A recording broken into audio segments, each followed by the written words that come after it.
Merci de nous rejoindre pour cette dernière partie de l'Africa Newsroom. Bakary Traoré, journaliste et consultant spécialiste de la région du Sahel. Marie-Thérèse Altermat-Massing, chef d'entreprise et présidente du Conseil des Mariannes de la République et d'Europe.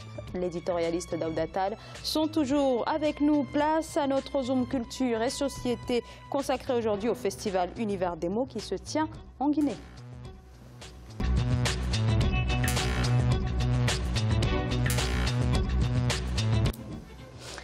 Le festival de théâtre Univers des mots, ce rendez-vous défend les écritures contemporaines en Afrique et cette année c'est Conakry qui a été choisi pour abriter la 4e édition. Voyez ce reportage d'Emmanuel Milimono. Le festival Univers des mots, une rencontre de plusieurs hommes de culture issus des 15 pays du monde. De la Côte d'Ivoire, du Bénin, du Congo, du Canada ou encore de la Belgique, ils se sont donné rendez-vous à Conakry pour débattre autour de la question de l'immigration des jeunes. Expositions, spectacles et slam, entre autres, vont susciter la réflexion autour de cette épineuse question qui touche tous les pays africains. La migration irrégulière, il y a beaucoup de choses qui sont en train d'être faites dans d'autres domaines. Nous, dans le théâtre, on essaie d'apporter notre contribution.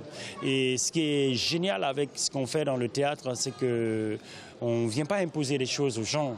On essaie de susciter des questions, des réflexions. On a tout chez nous, on a beaucoup chez nous, mais il faut aimer son pays.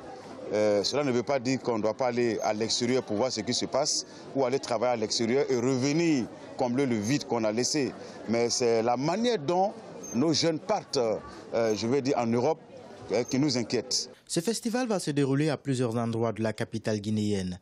Des jeunes seront invités à des expositions et à des spectacles qui parlent des méfaits de l'immigration. Les organisateurs ont voulu, à travers cette rencontre, donner un nouvel élan au théâtre guinéen et faire de la Guinée un pôle d'attraction pour les passionnés de l'art. C'est la rencontre entre le Nord et le Sud. Donc c'est d'inviter les artistes qui ne sont jamais rencontrés, qui ne se connaissent pas auparavant.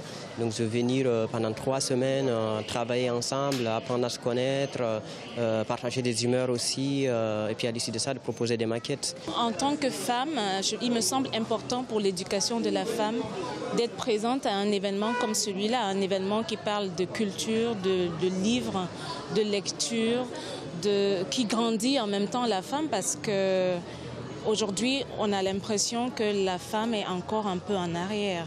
Cette 4e édition du Festival Univers des mots sera marquée aussi par des rencontres professionnelles, des débats, des lectures publiques et des spectacles qui réuniront les artistes slameurs et rappeurs qui viendront partager la scène avec des artistes évoluant dans le théâtre du 5 au 12 novembre 2017. Daouda Tall, Conakry est cette année la capitale mondiale de l'UNESCO, une distinction capitale mondiale du livre de l'UNESCO, pardonnez-moi. La ville abrite aussi, comme on l'a vu dans le reportage, le Festival Univers des mots 2017 aura donc été pour la Guinée l'année de sa consécration sur le plan culturel. Daouda. Oui, je crois que c'est très important et la Guinée regorge de talents au niveau culturel. Ça c'est plus à démontrer. C'est le pays de Camara Laye aussi. Absolument. On a étudié à l'école primaire notamment, pour ceux qui sont de cette zone-là en tout cas. Ma mère. Exactement. Ce poème. Ben voilà, donc qui est bien connu. Donc je crois que c'est là où ça se passe en Guinée. Je pense que la Guinée est bien outillée pour pouvoir recevoir ce type d'événement.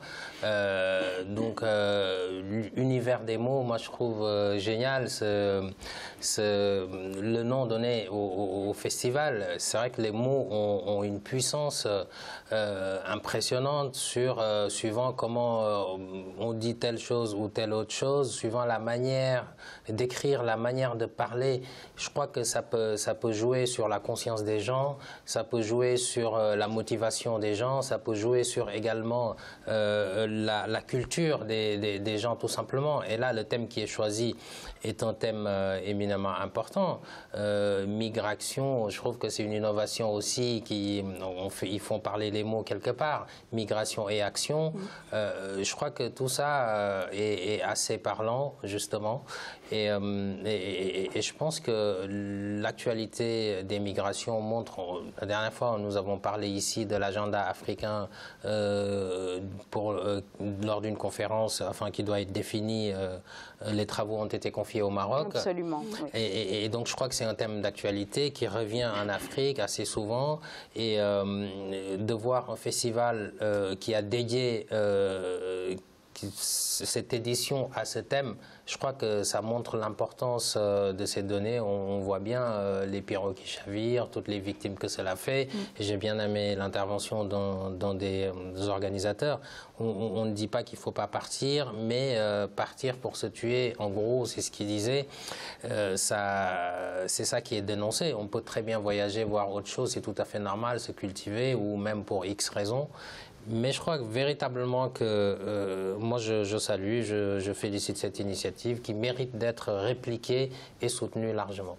Donc ce type d'événement, Bakary Traoré, c'est toujours ce lien entre le culturel, mais aussi l'actualité, une actualité qui peut aussi parfois être tragique, à savoir ces milliers de vies perdues en Méditerranée. Oui, tout à fait. Vraiment bravo aux initiateurs de ce festival pour plusieurs raisons. La première raison, on a parlé tout à l'heure de la diversification des activités économiques et des États au niveau de la zone CEMA, mais c'est pareil. Nos États regorgent de potentialités, d'énormes potentialités en matière culturelle. Le choix de la Guinée, ce n'est pas un choix du hasard.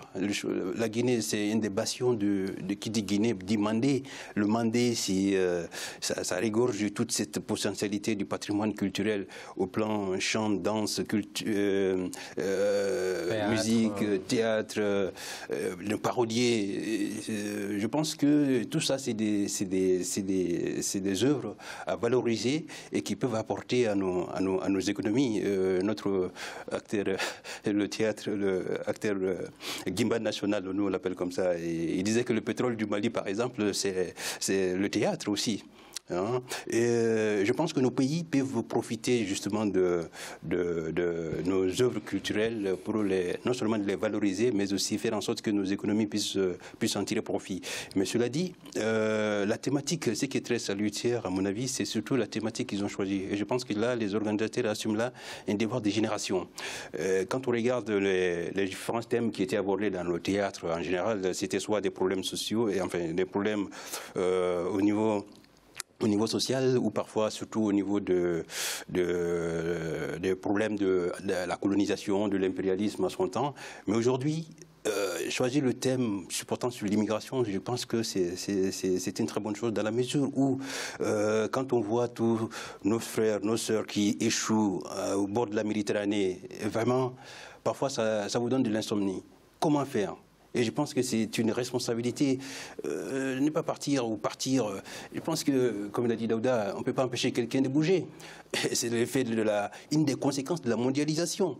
Et nous, les États africains, justement, ils doivent faire en sorte que, on puisse développer des pôles d'activité dans nos États pour faire en sorte que on ne soit pas tenté d'aller ailleurs où l'herbe est plus verte.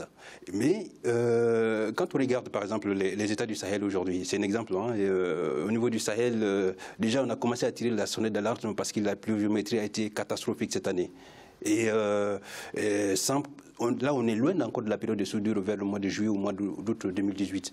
Et comment faire en sorte que ces populations qui sont dans ces confins du Sahel, par exemple, qui n'ont pas d'autres perspectives, qui n'ont aucune activité, je pense à tous ces jeunes qui sont dans la zone du Bakel, par exemple au Sénégal, ou par exemple dans l'ouest du Mali, dans le chose Akaï, où vraiment il n'y a aucune perspective. C'est-à-dire que les jeunes sont là, ils attendent que la saison des pluies, et la saison des pluies aussi qui ne viennent pas, et que faire? D'où justement de faire en sorte qu'il puisse y avoir des actions au niveau local. Et je pense que c'est tout à fait salvatrice les actions que mènent les associations au niveau local pour créer des activités, comme on le dit, génératrices de revenus pour les femmes, pour les jeunes. Je pense que ça ne peut être que bénéfique par rapport par rapport à la lutte contre le phénomène migratoire. Alors, ce rendez-vous, c'est bien sûr, on l'a bien vu, un engagement au niveau social, mais aussi c'est un engagement aussi pour la culture. Et donc, ce rendez-vous entend promouvoir l'écriture contemporaine. Marie-Thérèse Altermat, quel regard portez-vous sur le théâtre africain? Est-ce que c'est un théâtre qui se veut plus exigeant au niveau de l'écriture? Je veux revenir sur ce camarade-là. Il y a femme noire, femme africaine. Oh, toi, ma mère, je pense à toi. Ce continent, c'est un continent de culture. L'Afrique, c'est un continent de culture. Il y a le théâtre, il y a les contes, il y a les danses, il y a la peinture, il y a la sculpture, il y a la musique, il y a il y a du cinéma. Donc, c'est à nous de faire en sorte que ce secteur soit développé. Le secteur culturel, c'est un secteur porteur. Quand on sait que dans plusieurs pays, le ministère de la Culture, c'est le 2e ou le 3e budget de l'État, parce que ça rapporte énormément. Et comment on peut retenir nos jeunes, nos jeunes qui veulent partir, peut-être en donnant une nouvelle porte par la culture. Mais il y a encore un autre sujet. Le culturel ne fait pas vivre son homme dans certains pays d'Afrique. Il va falloir qu'on développe et qu'on valorise encore un peu plus. Moi, je salue cette initiative. Bravo à la Guinée d'avoir osé prendre ce thème. Quand on sait que nos enfants meurent dans la Méditerranée, mais pas seulement dans la Méditerranée. Il y en a qui sont en prison en Libye, au Maroc, les pays frontaliers. Ils sont retenus prisonniers, maltraités comme des animaux. Ils sont traités comme des animaux, réduits à l'esclavage. Donc, il faut dénoncer ça. Pourquoi nos enfants veulent partir? Parce qu'ils croient que l'herbe est verte ailleurs. Peut-être, c'est vrai. Mais quand on a des possibilités de rester, je ne crois pas qu'on peut prendre ce genre de risque, risquer sa vie. On ne peut pas mettre sa vie sur une balance pour savoir peut-être qu'on n'arrivera pas, peut-être qu'on va arriver dans quelles conditions. Et quand bien même on arrive, la vie qu'on aura là-bas sera comment? Donc ce thème est valorisant et valorisable. Et un dernier mot, pour certains pays d'Afrique qui n'ont même plus de salle de cinéma, n'ont pas de salle de théâtre, n'ont pas de salle de danse. Comment ces arts peuvent s'exprimer? Comment ces arts peuvent être valorisés? Comment ces arts peuvent être vendus à l'extérieur? Parce que l'art aussi s'exporte. L'art s'exporte. Le secteur cinématographique pèse des milliards. Quand on sait qu'on a des réalisateurs qui diffusent, qui réalisent les films et qui n'arrivent même pas à les diffuser, alors que le marché mondial est là. Je dis bravo une fois de plus à la Guinée et merci pour cette initiative. Marie-Thérèse Altermat-Massing, merci beaucoup d'avoir été avec nous ce soir. Merci. Je rappelle que vous êtes chef d'entreprise et présidente du Conseil des Mariannes de la République et d'Europe. Merci beaucoup. Merci à vous également, Bakary Traoré. Le plaisir partagé. Je rappelle que vous êtes journaliste et consultant spécialiste de la région du Sahel. Un grand merci, bien sûr, Daoud Attal. Merci pour votre éclairage tout au long de cette émission. Merci Zara, plaisir renouvelé, partagé comme d'habitude. Bonsoir à toutes et à tous. C'est la fin de cette émission. Merci de nous avoir suivis. À demain.